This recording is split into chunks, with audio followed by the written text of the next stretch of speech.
بسم اللہ الرحمن الرحیم السلام علیکم سینٹر پوائنٹ سرا زیم محمد فہیم تقریباً لسو نوالا تر 2 رزو مینس کے چکما گرانی مخ تراغل دا داغے اندازہ نہ خو اس پورے حکمران تشوی دا اور نہ انتظامیہ خبر دا چاخر داغے مارکیٹ کی روان سے دی اور چے سوک خبر دی اغا دے اولس یو کس کم چے بکور چلوڑ دا پارا انتہائی مشکل سرا داغا گٹا کولا اس دے وقت کے اغا دا کور خوراک نشی پورا کولے کم صورتحال دے وقت کے مارکیٹ کے اغا دا دے چے 10 کے درنا صرف دا پیخور مارکیٹ کے دا چرگی قیمت دا جوندی چرگ قیمت فی کلو تقریباً 80 روپے سیوا شو دا غلط رزو کے درنا آگے سرا دا اڑو خبروں کو دا اڑو یوت روڑا سوپر فائن چکم اڑو ملاوی گی دا آگے قیمت تقریباً اتنا والا تر 900 پورے سیوا شوی دے اور آگے کے نورا ہم اضافہ کی گی لگیا دا آگے سرا کہ دا روجی خبروں کو دا روجی قیمت 13 میاشتوں کے دننا دا 49 کلو بورے قیمت تقریباً 4600 روپے آگے کے اضافہ شوی دا آگے کے ہم گرانی مخی تر آگلے دا باجرہ کم چدے وقت دا کونتر چرگان خوری دا آگے پا قیمت کے دا 50 کلو بورے دا آگے کے 800 روپے اضافہ شوی دا فی کلو 16 روپے صرف با اتو رزو کے دننا آگا ہم گران شوی دی غوڑی چی دی کوکنگ آئل دا 5 کلو کم ڈبے ملاوے دا آگے قیمت تقریباً 300 روپے آگے کے ہم اضافہ مخیطہ راغلے دا آگے سرا چکم نور دا خوراک سیزون دی دالون دی نور کلول شو دا آگا ٹولو قیمتونو کے دے وقت تقریباً 20% اضافہ شوے دا اور دا گرانی دے وقت کے اولس پس روانہ دا اور آخری حد ہے نہ معلومی گی لگیا دے یو کس چکم دا کور نہ باہر روزی اور اگر دا تملری چاگہ تبا اڑو تروڑا ملوشی چکم صوبائی حکومت دعویٰ کی چی مونگا پر نیم قیمت نہ ہم کم 1250 روپے یا 1300 مانے مونگا دے وقت کے سرکاری اوڑو ورکو لگیا یو آگا سرکاری اوڑو خلقو تا نملاوی گی لگیا دی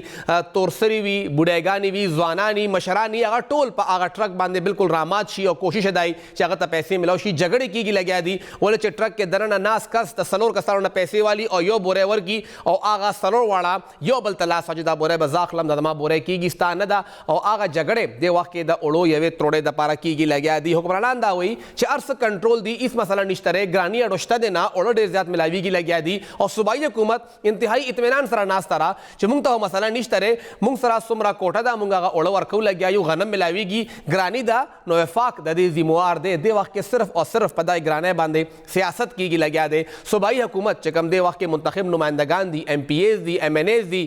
پروونشل منسٹرز دی اگوی پا خپل ٹویٹر باندے پا فیس بک باندے دیر پا فخریہ انداز باندے دا گرانی پوسٹ کئی اور وہی دا گو رہے عمران خان دا سوکے نا کشو زکا گرانی راغلے دا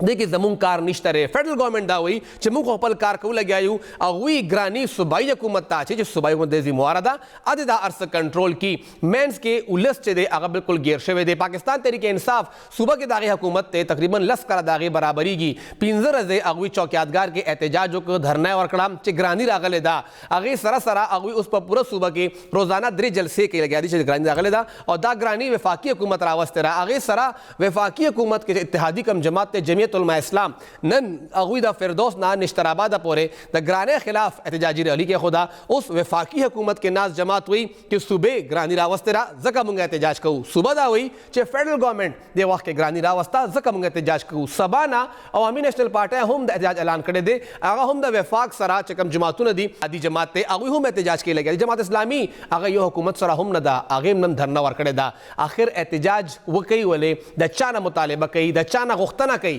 چاگا دا گرانی کنٹرول کی اچ چاہتا پتہ نہ لگی اور اولس یو بل تحران دی چاخر مونگ چاہتا ہو گورو زیموار سوکتے صوبائی حکومت کا وفاقی حکومت ضلعی انتظامیہ ڈپٹی کمشنر اسسٹنٹ کمشنر ایڈیشنل ڈپٹی کمشنر ایڈیشنل اسسٹنٹ کمشنر آگوی دے وقت کے انتہائی سکون سرا خپا گران گاڑوں کے یو دفتر کے بل دفتر کے ناستی گرم زانت لاغی ہیٹر لگو لے دے خنخ خوراک کی خنخ چیس کی یو کس لاڑشی سوشل میڈیا پر تصویر دو جوڑ کی اور وہی عرص کنٹرول دی دا زیموار خلق دی دغا ضلعی انتظامیہ زیموار دا خداغی نبا تپوس سوک گئی دغا سیاست پا دغا گرانے باندے روان دے اور ٹول سیاسی جماعتونہ صرف اور صرف سیاست گئی خوشحالی گی چی اولس سر دے وقت کے زیادے روان دے وفاق خوشحالی گی چی صوبہ کے دا پیٹائی حکومت تے پریدہ چی دغا اولس دلتا کے خوارشی صوبہ خوشحالی گی چی وفاق کے ہمونگا نیو نورم داخل خوارشی چی کار کی گی خو اولس تپوس سوک نکی لگیا دے سیاست کئی صرف اور صرف سیاست مارکیٹ صورتحال سے دے پدے بہم خبر کوئی اوڈیشن دمینا پس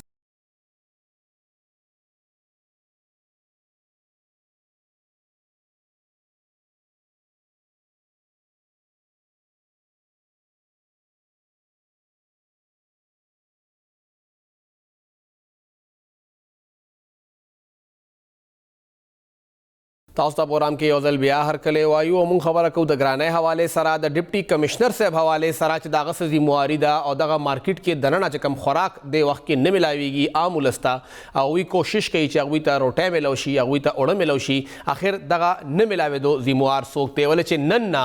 د پېښور او بیا پوره صوبه کې هم د نان بیانو دا مطالبه ده او هغوی دا عمل درآمد هم شروع کړ چې هغوی به اوس 140 ګرام روټۍ په 30 روپۍ خرڅوي د ناول به 130 ګرام روټۍ په 20 روپۍ ملاوې ده په 20 به هم خیر هغه نه ملاوې ده خو دا به ورو ګرانیږي او دا به نوره هم ګرانوي 40 روپۍ باندې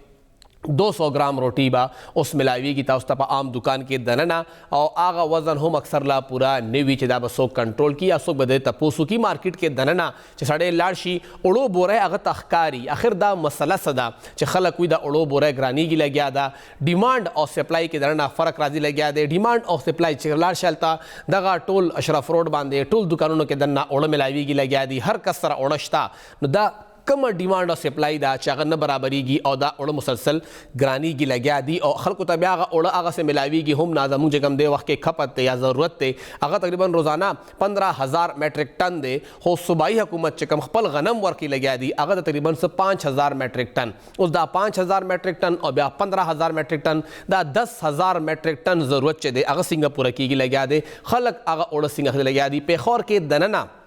که موږ د اوړو خبره وکړو نو اشرف روډ باندې چې کوم د اوړو یوه تروړه په 3100 ملاویږي په نوتیا کې همغه تروړه په 3200 ملاویږي په حیات آباد کې همغه تروړه په 3300 ملاویږي اخر وجه څه ده چې یو ښار کې دننه 3 رټه چلیږي لګیا دي دومره غټ مزل خو نه دی چې د یو تروړې قیمت کې 100 روپۍ یا 200 روپۍ کې فرق راځي لګیا دی دې کې انتظامیه چرته ولاړه ده آیا دغه د اوړو قیمت سرکار په لیول باندې نشي فکس کېدی سرکاري ادارې دې کې دننه کار نشي کولی پرایس ریویو کمیټي یا پرایس کنټرول کمیټي چرته ولاړه ده ډپټي کمشنر صاحب موږ ته په یو ځای کې هم په سترګو نه راځي لګیا دی چې د هغه کار څه دی هغه ته 24 محکمې حواله شوي دي هغه هلته افسري کوي لګیا دی خو ولس دپاره بار نه روځي یو مجسټریټ به پوره پېښور کې سرفراز مجسټریټ او هغه به پوره پېښور کنټرول ساتلی و دې وخت کې ډپټي کمشنر سره پوره یو فوج دی که هغه ډپټي کمشنري هغه سره اے ډي سی وي اول به یو اے ډي سی یو ډي سی اوس یو ډي سی سره 2 او 3 اے ډي سی شي فلانینس او پلانینګ دپاره بل وي اے ډي سی جنرال ځان دپاره وي هغه سره بیا اے ډي سی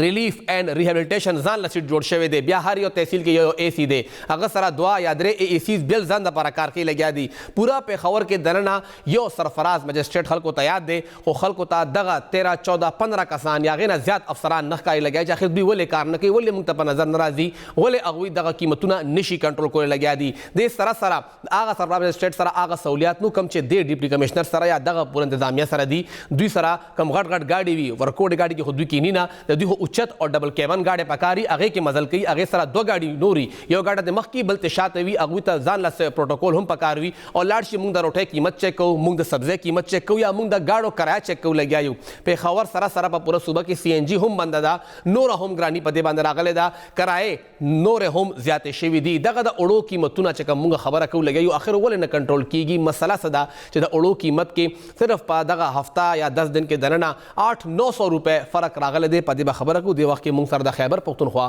آٹا ڈیلر ایسوسییشن صدر حاجی وحید خان سے موجود دے وحید صاحب ډیره شکریہ مشرق ٹی وی لا وخت ورکولو وحید صاحب یو خو دا راته ووایه چې خلک وایي طلب او رسد کې فرق دی خو چې مونږ کله دغه اشرف روډ ته لاړ شو یا مونږ لاړ شو باقي مارکیټونو ته هلته خو اوړه بلا شی پراته دي دا کم فرق دی چې د اوړو دا قیمت اډو کنټرول کیږي نه او مسلسل زیاتیږي لګیا دی سهار یو قیمت وي مازدیګر بدلی مهرباني جی تاسو مونږ په کال واغستو تاسو ډیره شکریا خبره داسې ده چې دا د وخت په اوړو باندې سیاست کیږي صوبایي سطح باندې پنجاب کې او په کې پی کې د کې مونږ د منسټرانو سره ایم پی ای سره خبره کړې وه نو دوی وایي چې زموږ حکومت پنجاب کې راځي نو ان شاء الله دا مسله به ختمه شي الټا هغې نه نور بدتر شو هغه ټایم 1400-1500 روپۍ توړه وه بیا کېده 22 مونږ بیا دوی له لاړو مونږ وخت په وخت دوی له تللي چې ګورئ جي دا زیاتې دی ظلم دی غنم شاټ نه دي غنم شاټله ووایم که نه چې تاسو روټۍ پسې ګرځو تاسو ته روټۍ نه ملاویږي خو منماني ریټ باندې ملاویږي دا منماني د پنجاب منماني ده پکار دا دی چې پی ټی آئی ګورنمنټ دلته دی دیو دی خپلو کې سیټینګ وکړي او دا پابندي دی د اټک باندې چې غیر قانوني کوم پابندي ده دا د ختمه کړي آئین مطابق دیو ضلع کې پابندي یو صوبه بل صوبه باندې نشي لګولې او ان اوی چلی دیو پټک باندې پابندي لګولې په خبر لوړ نه پرې دی چې کم د وجه دا تبعی راغله دا او ملیونو والا مونږ نه من مان ریټ التالی او بیا لاره کې مونږه رشوتونو ورکو یو لک روپے یو گاډي باندې رشوت ورکو بل راځونه درې گاډي ونیولې شو هغه ضبط شو نو دکاندار غریب سو کی عوام جو عوام دی وخت ډیر زیات مجبور دی ظلم ور سره روان دی ډیر زیات ظلم روان دی وہی سے تاسو ذکر کوي لګیا چې التا پیسې اغستی کیږي په هر گاډي باندې 1 لاکھ 1.5 لاکھ روپے بھتا اغستی کیږي په اٹک باندې جی نو دغه بھتا چې دا لکه ټیک تا پاکستان تحریک انصاف دی وخت کې پای خبر نشي کولې چې التا پنجاب دی او په خیبر پختونخوا ټیک تا خلق ولا روزي خو حکومت په پنجاب جوړیږي انشي خپه کولې خلق په خیبر پختونخوا خلق خپه شي خیر دی هغه خلق خپه نشي نو بیا دې کې انتظامیه چرته ولاړه ده دی وخت کې چې کومه اوازه ده هغه دا وی خلک یریدلی دي چې اوړه به ختم شي اوړه خو مارکیټ کې شته د مارکیټ خپل هم یو اصول دی چې کم شیز مارکیټ کې اویلیبل دی هغه قیمت نه سیوا کیږي اوړه خو شته نو بیا ولې ګرانی کې لګیا دي پوه نشوي اوړه شته څنګه شته دا وګوره یو علاقې نه بل علاقې ته چې سمګلینګ کیږي تاسو نه ټرک کرایم د بلالي لار کې رشوت مغسته کیږي میل والا خپل منمانه ریټ پنجاب کې مونږ نه علي نو دا درې فیکٹر شو نو څنګه به تاسو اوړه ځانه وای او د خیبر پختونخوا خپل اوړه زونګ اوړه چې کم دي کنه هغه کوټه کې سیاست روان دي لا د کوم صوبایي حکومت چې کوم خپل ورکی هغه کې سیاست ته سرجی ډېر لوی سیاست دی هغه کې ټول نه لوی سیاست پاغه کې روان دی دیو سیاسي کوټه بیٹکونو لا ورکړي دي دا یو ظلم روان دی ہر کال مونږه دا کوټه سٹیک هولډر دکاندارانو لا ورکو زونګه هر کال هر بازار کې 30 نه 40 50 پوینټونه سیل پوینټ دي او د وخت د گورنمنت هغه پر یو سی باندې 2 پوینټونه نو څنګه به 2 پوینټ او 50 سیلې 10 کیلو والا ورکي لکه 25 سیلې ورکي اول به مونږه به 120 کیلو والا تیلې باغسته نن مونږه 10 کیلو والا تیلې 50 الو هغه 25 جوړي کی تاسو ماته عوام به یو بل سر نه ماتي بالکل او دیکھ دننا تاسو ولې چې پخپله په پیښور مارکیټ کې ناس یې د مارکیټ صورتحال څه دی آیا دا چې کوم سرکاري اوړه دي دا د بل اوړو سره سپورټ نه کوي د هغې قیمت کنټرول کولو کې دلته څه کردار نشي ادا کولی بالکل ادا کولی شي د دې کوټه د زیات شي او پبلک له درو باسي سرکاري تور باندې پوینټونو باندې انتظامیه د خپل چیک اینڈ بیلنس دی وساتي مونږه بالکل دوسرا مرسته کوو دوسرا چې کم سړی غلاږي مونږ به دوسرا به ولاړو بالکل د جرمانه کوي جیل کوي د پانسی د کوي خو عوام له دا شی رسي خو سیاسي کوټه د پکې ختمه شي د وخت 60% کوټه د سرکاري اوړه سیاسي استعماليږي لګیا دي وہی صاحب خلق وہی چې اوړه دی خوا ذخیره اندوزی هم روانه ده خلق ذخیره کوي لګیا دي دې کې څومره حقیقت دی یو من جی دا خبره وره دی واحد یو اوړه داسې آیټم دی دا تاسو نشي ذخیره کولی دا چې درې ورځې ذخیره کوي کنه نو دا خراب چې دی کې وبوي دا چې یو بل د پاسې دی نه چمان جوړ شي او دا بوی وکي دا اوړه ذخیره کول چې څوک مې غنم ذخیره کې دی چې اوړه نه چې ذخیره کې دا دروغ وي ها لکه غنم ذخیره کیږي اوړه نه ذخیره کیږي نو بیا دا راته ووایه چې کوم تاسو د مارکیټ کې د وخت کې ګوره لګیا تاسو په خپله خبره مو کړه تاسو گورنر پورې وزیر اعلی پورې ښه اپروچ شته نو ولې هغوی ته نه وایه چې د خلکو دپاره دا عملي کار وکړي سر جی زه اوس د گورنر میټینګ نه راپاسېدم ما دا مسله گورنر هاوس کې اوچته کا او هغوی ته مې وویلې چې دا وفاق پورې مو رسوي او هغوی گورنر صاحب موږ سره ډېره مرسته وکړه او دا یې ویلې چې زه وزیر اعلی پنجاب سره به هم خبره کوم تاسو لپاره او چې څومره کېدی شي وفاقي حکومت سره به هم کېدی شي زه تاسو صوبې دپاره بېله کوټم سره ارینجمنټ وکړم نو څه نه څه وکړو دې کې عزت تاسو یو بل فیکٹر خیمه دا واحد کال دی چې دې کې شهباز شریف چې کله راغې غنم دیو 70 لاکھ ټن ذخیره کړی دی پنجاب کې هر کال دا غنم مونږ 30 لاکھ ټن ذخیره کوو عوام د پاره دا فرست کال دی چې 40 لاکھ ټن اضافي غنم دلته پراته دي خو هغه غنم صوبول نه ورکي دا ظلم دی وفاقي حکومت پاسکو سره پراته دي کو سره جی دا هر کال 30 لاکھ ٹن جمع کیږي د کال شهباز شریف چې د خپل ذاتی طور باندې دا 70 लाख ټن جمع کړل او 30 लाख ټن اعلان کړو چې زما بهر نه وړم خو هغه را نغل خو 70 लाख ټن کې د دې حکومتونو بدل شو نو جوړه سیاست دیو هغه اوس دې کې هغه ټول پلانینګ لاړو پنجاب وزیر اعلی سره نو دې د پاره اوس وقفاق پکې ګوتې نه چواله او پنجاب وزیر اعلی پټک پابندي ولګله ان افیشلی لیټر پکې نه دی شوی نه شوی دی آرډر هغه شوی او د هغې 7 تاریخ باندې چې کله حمزه شهباز صاحب هلته وزیر اعلی او 7 جولای باندې د هغې میټینګ منټس ما ته خیر ملو شي ما کتلی دی هغه افیشل و خو بیا هغه ټایم نون لیګ حکومت هلته بعد کې پرځلایي صاحب راغی د عمران خان صاحب په وټونو باندې راغی نو عمران خان صاحب دغې صوبې دپاره خبره هلته کول هم شوه زموږ وکیل دی هغه خو هغه په دې باندې خبره ونه کړه سر جی دے کے ہائی کورٹ تم تلے ماں چیف سیکرٹری باندھے کیس کڑے دے اور سیکرٹری فوڈ باندھے کڑے دے کہ بھائی اٹک کولو کئی تروسا زونگا اٹک کولو نشو دے کے اگا چے دے ان آفیشلی دے دا اگوی صرف اگا इलीगल तरीके सर सिर्फ हरेसमेंट दे बिया हुए ना चीज कम मिल कोटा बहु चतई मुंग द बगनम 5000 बखरी नो मुंगा यो परमिट बो वर्कौ नो आगा तरु सा पोरे आगा सिस्टम बहाल नशो वहीद साहब दा हरेसमेंट ने टोल कार द कायदे आजम बाबा दे जिक्र मुक लाख 1.5 लाख रुपए दरना भत्ता अखली द अटक पदगे चेक पोस्ट बांधे क दगा अर्स कलोशु बिया को दागवीर कोर दगा चूल्हे बंदीगी बेको जी दे वक्त पुलिस اگوی دا نور دا سیکورٹی فوڈ ڈپارٹمنٹ درے سلور محکمے لگیا دی خواب موج میلہ لگیا دا پچی کم خوخت اگا کی لگیا دی او زو کلو وے ما زمگا دی سورا سکار دے وحید صاحب خدای خوشتا کنا دا دزمک خدایان دی دوینا با آغا خدای تپوس گرنا شکریہ وحید خان صاحب تاسو مونگا ٹائم اگلا وقت کمیو بیرا خو خبر دا اگویر صحیح دا چې دا الته کیږي په دې باندې خیر لله هم دا چې آو الته کې دا به تخوري کیږي دا خبره الته اوچتو کله به اوچته وی 15 میاشتو نه زیات وشو د 7 جولای پابندي وه په 25 یا په 26 جولای باندې ستاسو وزیر اعلی راغی هلته کېناسته عمران خان صاحب په زمان پارک کې ناست دی عمران خان صاحب وزیر اعظم د دغې صوبې په ووټ باندې شوی دی دغې صوبې د خلکو باندې لږ غونته کې رحم پکار دی چې دغه اوړه ولې بارګران ملاویږي ولې پاکستان تحریک انصاف دومره بې بسه ده چې هغه پنجاب حکومت ته نشي ویلی چې پابندي ختمه کا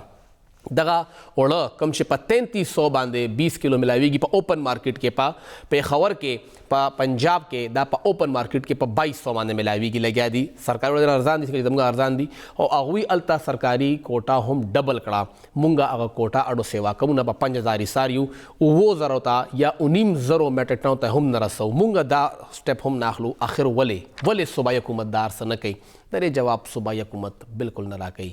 مارکیټ کې نور ګرانی هم ده صرف اوړه نه دي اوړه شنده مې نه پس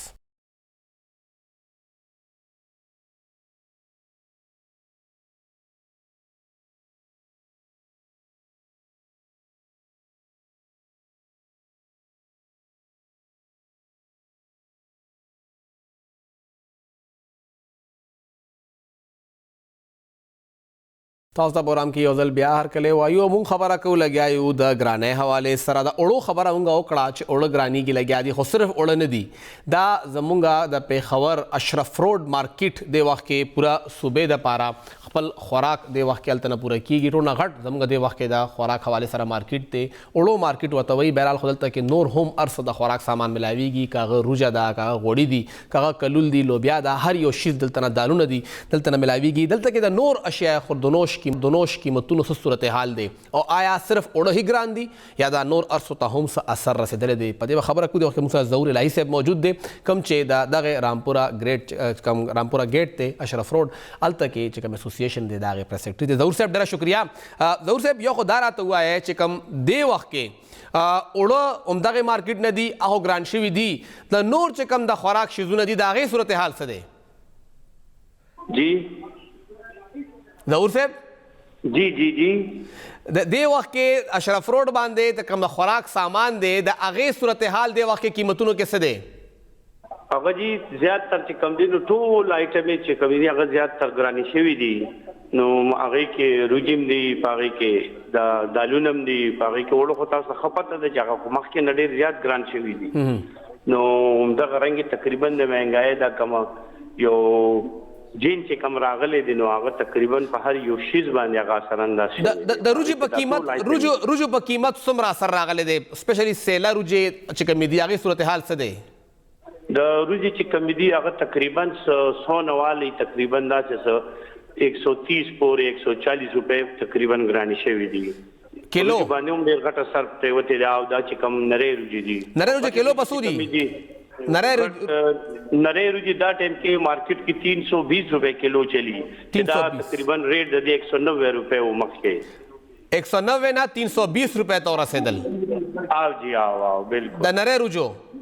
او جی د سیلر روزو او باقی چې کم خوراک شیونه دي داغه صورتحال څه دی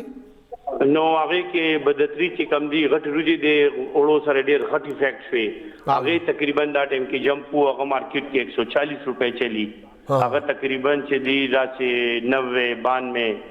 100 میں بھی ہو اس میں مخکې چې کم دی نو اوس چې کم دی هغه 130 روپے مارکیٹ کې پر کے جی چلی غټ روزي د 90 روپے نه 130 تلاړې او جی او هغه باندې ډیر غټه سر پرې و د وړو د وجه چې دا وړو एकदम ګران شو نو پدې کې هغه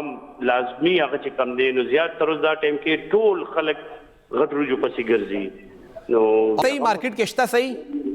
او مارکیٹ کې بالکل شته دی مارکیٹ کې او غړو صورتحال څه دی د غړو چې کم دی نو دا تقریبا ریسنټلی بیا جمپ لګی دا نو هغه کې تقریبا یعنی مخکې 58-59 ریٹ هو دا 16 کی جی ټین چې کم وو او نن دغه مارکیټ ریټ چې کم دی هغه 6500 روپو نم زیات شو دا 16 کی جی ټین چې کم دی اول څومره تقریبا دا 5900 ریټ وو 16 کی جی ټین چې کم دی صحیح شو او چې کم دی تقریبا 6500 تا کوم ورسید 16 کلو والا ټین تقریبا 600 روپے ګران شو او جی او بالکل 600-700 روپے هم ګران شو او چینو صورتحال څه دی چینی چې کم دی نو هغه دا ټیم کې ډیر برډ نغې نه دی اوچت کړي هغه چې کم دی نو مخکې داسې 4200-4300 هغه بیا ورسېدا شو دا ټیم کې مارکیټ 4400 روپے ریټ دی چې هغه 88 روپے کلو پر کلو هغه راځي هغه دوه فرق نظر راغلی هغه باندې داسې ډیر فرق نه دی راغلی او دالونه چې کم دي نو خو ډیر زیات ګران دي او بالکل د یو عام شهري چې کم دي داغي د دسترس نه بالکل بار دي او تقریبا مارکیټ کې ریټونه هم ډبل شوی دي لږ زمونږ دا چې کم کتون کې دي کاغی د پارا ویلې چې مارکیټ کې اوس ریټ روان دی او نن نه 2 هفته اول ریټ روانو دا کم یو شی تاسو یادوي دالونه چنو دال شو د مهو دال شو لوبیا شو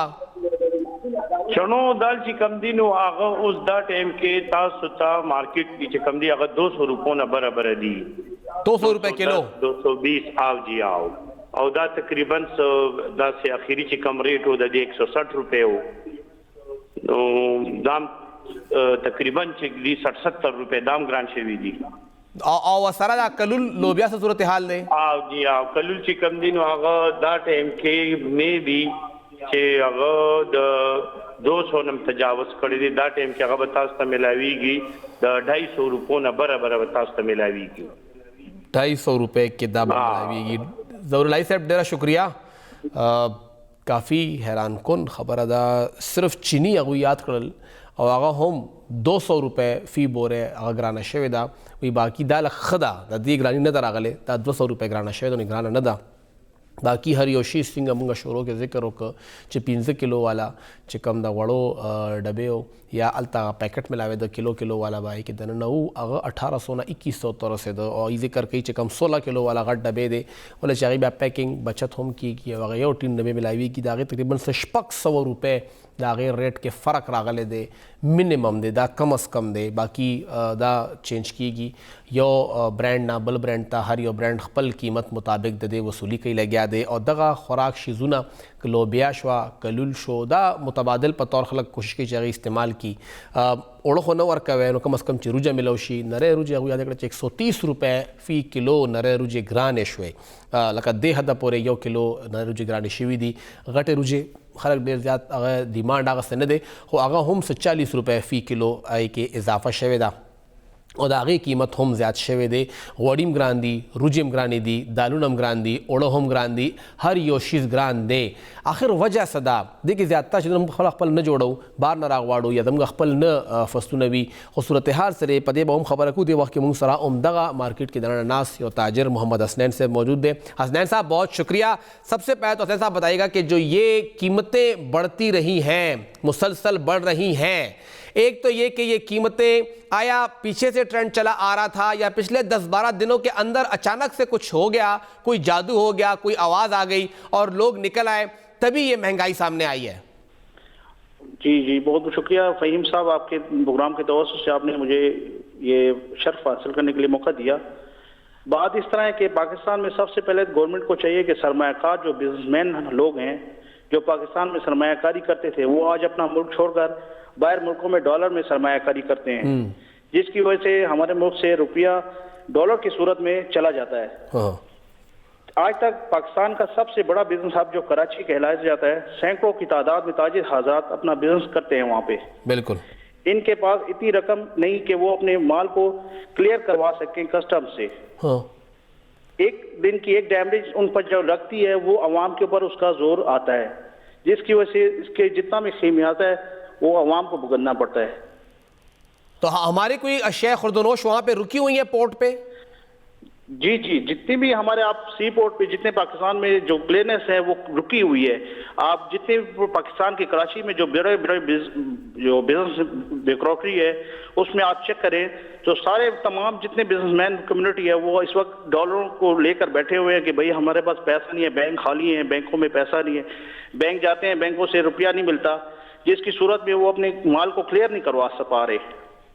اور ہمارے پشاور میں ایسی کون سی چیز ہے جو آپ نے کھانے کا ذکر کیا شیخ خردونوش ہے جو وہاں رکی ہوئی ہے, ہمارے پشاور کی ایسی کون سی چیز ہے جو وہاں رکی ہے؟ اگر وہ وہاں پہ کلیئر ہو تو پشاور میں مارکیٹ پر تھوڑا اثر پڑے گا اور فرق ہوگا.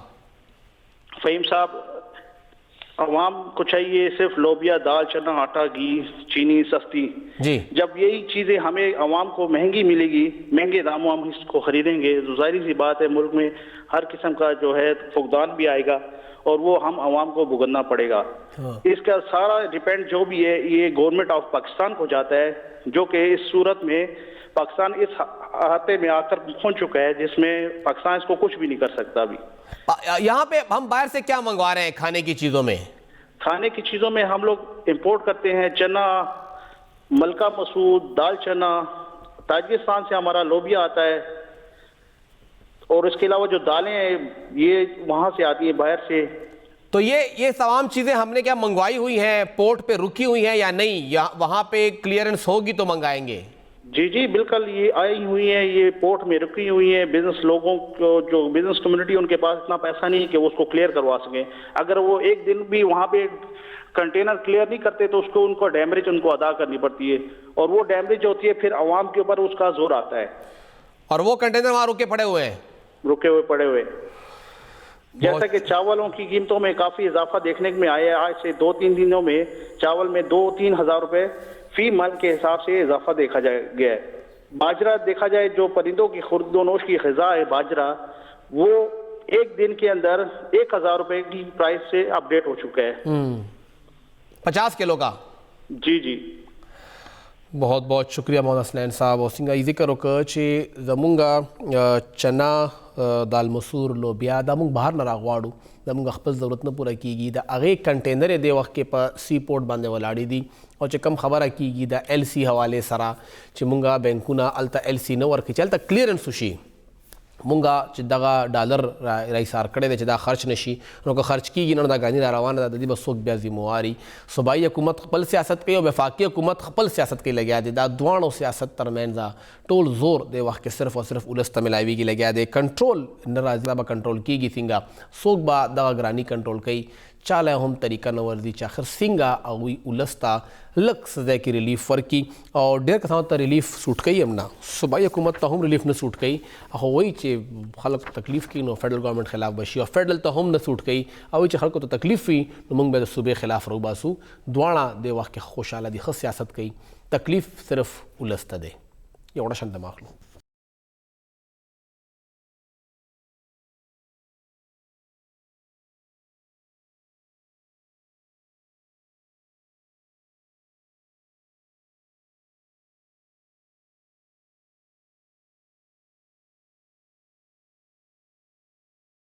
تاسو ته پروګرام کې یو ځل بیا هرکلی وایو او سیلاب تقریبا نن نه 15 میاشتې وړاندې راغلی او اوسه پورې مونږ یو نه بل نه ریکویسټ یې کوو څه نه څه غواړو راغواړو خو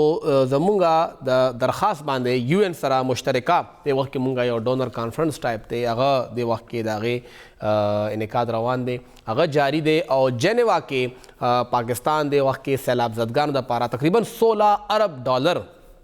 دا یو تخمینه ده چې زمونږ په کار دي او لږ ساعت وړاندې د خبر مخې ته راغی چې کوم دی وخت کې اسلامي تعاون بینک دی هغوی تقریبا 4.2 ارب ډالر ورکولو یو پرومس کړی دی وعده یې کړی چې دا مونږ خرڅ کړو یو ډېر غټ رقم دی 25% جوړېږي زموږ د ضرورت دپاره او دا وعده څومره اهمه کیدی شي او نور مونږ دغې جنیوا کانفرنس نه سوچتیلی شو په دې به خبره کوو چې مونږ سره ماهر معاشیات ډاکټر عبدالصمد صاحب موجود دی ډاکټر صاحب ډېره شکریه ډاکټر صاحب څه به وایې چې کوم دغه اسلامک بینک یو وعده کړې ده 4.2 بلین ډالر څومره غټه دا خبره ده څومره غټ اچیومنټ دی او نور دې سره چې کوم هلته ډونر دي هغه به څومره انکریج شوي چې هغوی به هم بیا زموږ مرسته کولی شي فهیم صاحب ډیره مننه اول خو د خوشحالۍ خبره چې دا ده چې موږ سره اوسه پورې چې کوم نیوز رالل تقریبا 9 بلین ډالر چې کوم دی پلیجز او کمټمنټس چې کوم دی نو پاکستان سره وشو نو دا دی یو ډیره د خوشحالۍ خبره ده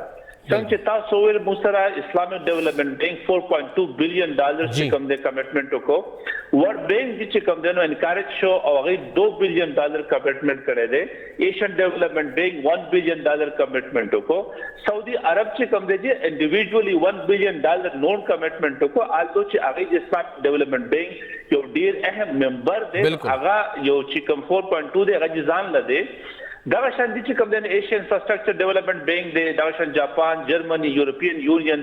مختلف ملکونو دي زموږ ایکسپیکټیشن دي دومره نو آلدو چې کوم د ګورنمنت ایکسپیکټیشن هغه تقریبا میکسیمم 8 بلین ډالر پورې وو او ګورنمنت دا وی چې د هاف موږ خپل مینیج کوو اوسه پورې چې کوم لانچ پورې موږ سره فیګر رالل نو هغه چې مور دین 9 بلین ډالر چې کوم دنو کراس شو نو امید دا چې خلک لري چې کړه دا کانفرنس نن ان کیږي د څلور غنټه غالبا لا نور هم پاتې دي نو امید شته چې لکه موږ سره دا فیګر چې کوم دا نمبر چې کوم نور هم مخکلل شي نو جی فایم صاحب یو ډیره خوشاینده خبره ده زموږ چې کوم فلډ نقصانات شوي دي زموږ چې کوم اکانومي سره تقریبا د دینه 30 بلین ډالر لاس راغلی پای کې 16 بلین چې کوم نو موږ ریکنسټرکشن د لپاره پلان کړو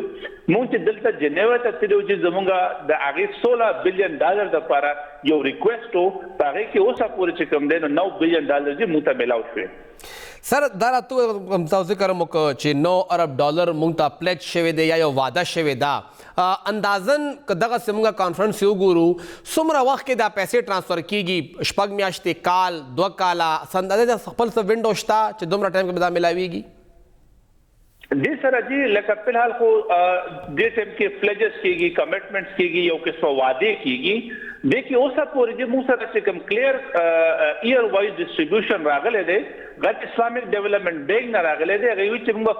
4.2 بلین ډالر چې کوم دی ان 3 ایئرز کې درکو نو دلته خو چې موږ سره ایئرز رال نمبر راغی باقي ملکونو موږ ته لکه نمبر نه دی ښولی چې په یو کال کې به یا په 2 کالو کې به دا چې اله چې اوس دا پلیجز وشي نو دې نه پس چې موږ ځو امپلیمنټیشن ته د ارګنایزیشن سره د ملکونو سره موږ د بایلیټرل میټینګ کوو او په هغه باندې به یو ډسکشن وي چې دوی به دغه پیسو هغه طریقه کار بسوي هغه به رستو ډیفاین کیږي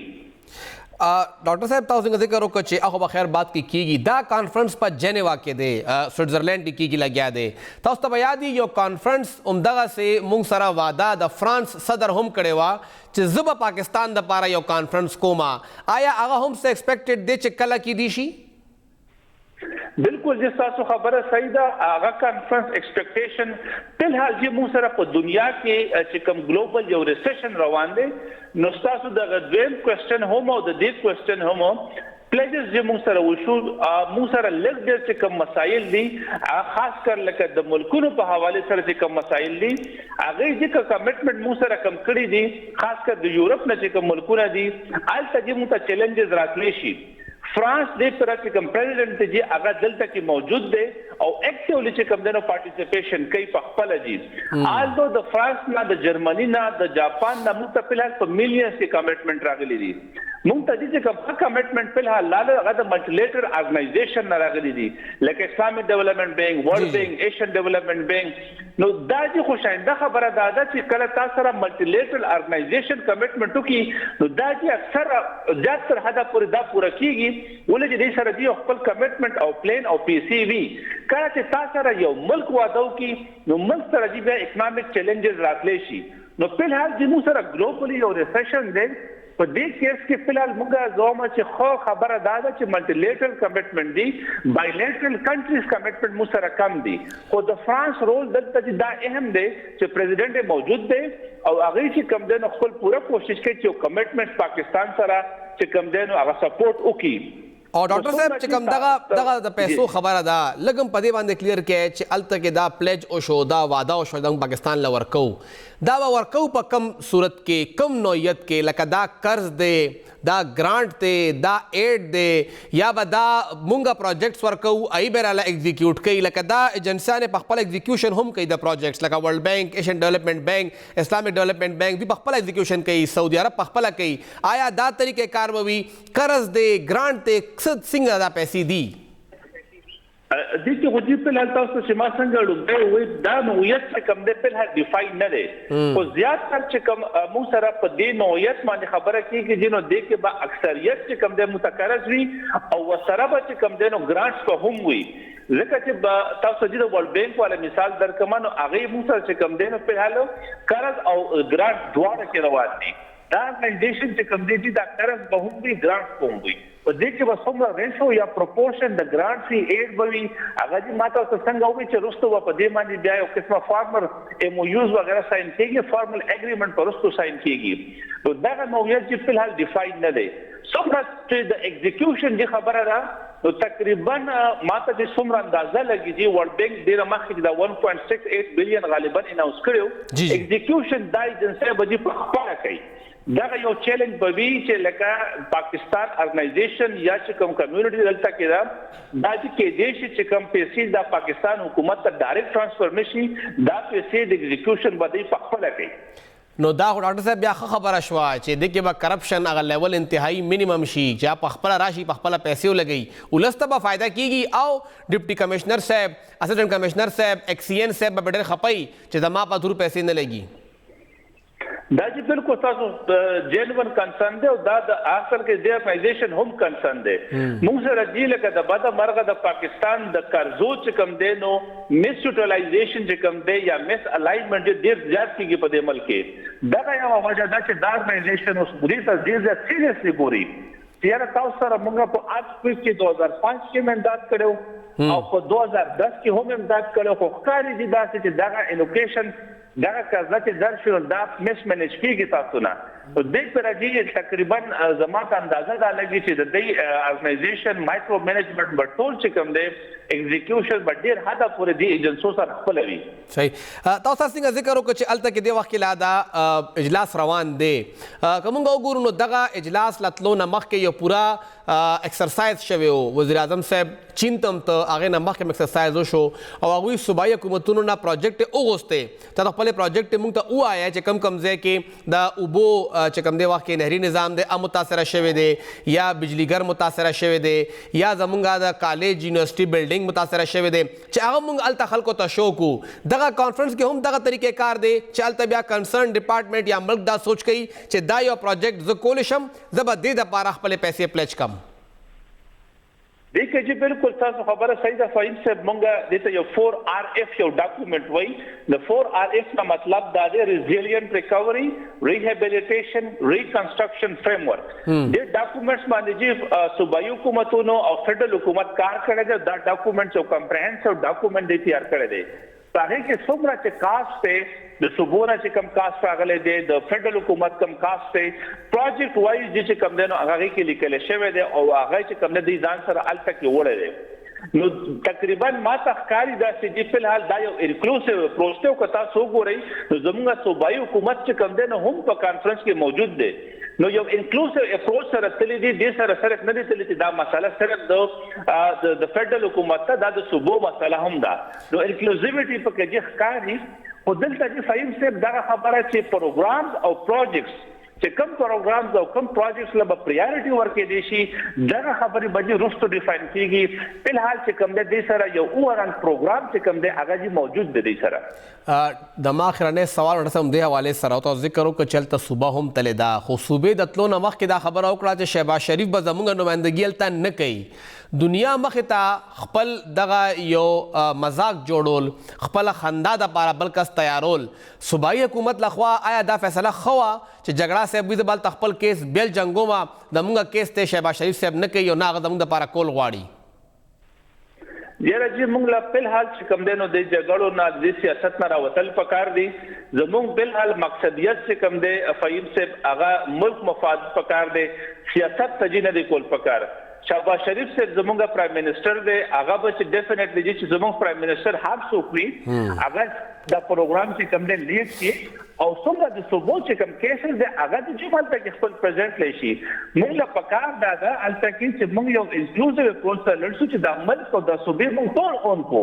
دا نه چې فدرل حکومت صوبې نه ون کوي او صوبې چې کوم دی فدرل حکومت نه ون کوي هغه ته بخکار یو داسې ایمیج بلشي تاسو خپل ګروان یې موږ سره به کوم دی دلته کې تاسو سره یو پارټنرشپ اګریمنت ډیولپ کړئ. فهیم صاحب لکه بنیادی مقصد چې کوم دی د دې کانفرنس صرف ایز یا ډونر کانفرنس نه دی دا یو لانګ ټرم ډیپلوماټیک پارټنرشپ ډیولپ کول دي د کمیونټي سره او ټول دنیا نن چې کوم دی نو موږ پاکستان ته ګوري نو کومه الته کې داسې حرکات او کردار وکړو چې هغه د پاکستان ایمیج را دیږي او چې هغه موږ هرګز نه دی پکار موږ یو خپل کیس از ا کنټری چې کوم دی ریپرزینټ کول غواړي انټرنیشنل کمیونټي مخامخ. بل فایده لکه اخر کې خبر او کوم دي چې لکه په حال زموږ خدای یو فلډ ریلیټډ ډیمیجز دي موږ د اکونومیک چې اورال کم کنډیشن دي ټولو ته پته را